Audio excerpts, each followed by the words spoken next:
ब्राह्मणेतर साहित्य प्राचीन भारतीय इतिहास के स्रोत में ब्राह्मणेतर साहित्य का भी अध्ययन किया जाता है। इनमें बौद्ध साहित्य और जैन साहित्य प्रमुख हैं।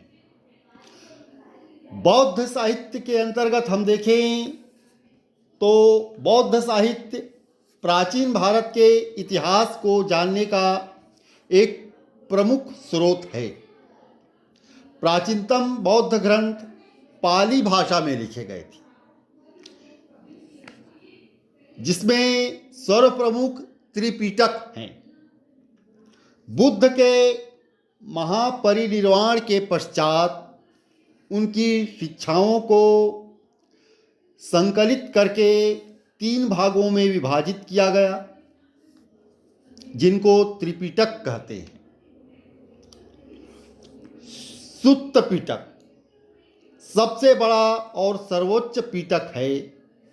सुत्त पिटक, जिसमें बुद्ध के धार्मिक सिद्धांतों को संवाद के रूप में संकलित किया गया है। विनय पिटक में संघ की स्थापना एवं नियम, जबकि अभिधम्म पिटक में बौद्ध धर्म के दार्शनिक सिद्धांतों का विवेचन है। जातक कथाएं बुद्ध के पूर्व जन्मों का कथानक वृत्तांत जातक कथाएं कही जाती हैं। जातक सुत्त पिटक के 5 निकायों में अंतिम निकाय खुद्दक निकाय का एक भाग है। मिलिंद पन्हो ये ग्रंथ नागसेन द्वारा रचित की गई थी। इसमें हिंद यवन शासक मिनांडर के वार्तालाप के बारे में जानकारी प्राप्त होती है।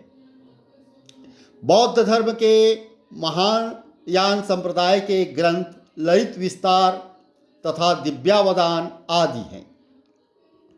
ललित विस्तार में बुद्ध का वर्णन देवता के रूप में किया गया है, जबकि दिव्यावदान के अंतर्गत अशोक के उत्तराधिकारियों तथा पुष्यमित्र शुंग आदि शासकों का विवरण मिलता है।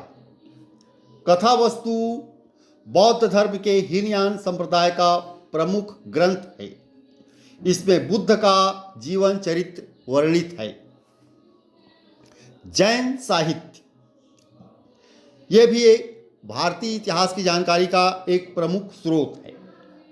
जैन साहित्य को आगम या सिद्धांत कहा जाता है। जैन ग्रंथों की रचना प्राकृत अर्धमागधी भाषा में हुई थी।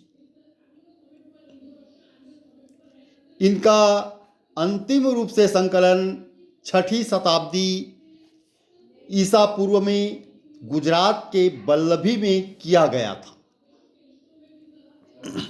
जैन ग्रंथों में परिशिष्ट पर्वन, भद्रबाहु चरित, आचारांग सूत्र, भगवती सूत्र, कल्प सूत्र, कालिका पुराण, आदि पुराण आदि प्रमुख रूप से शामिल हैं। कल्प सूत्र की रचना भद्रबाहु ने की थी।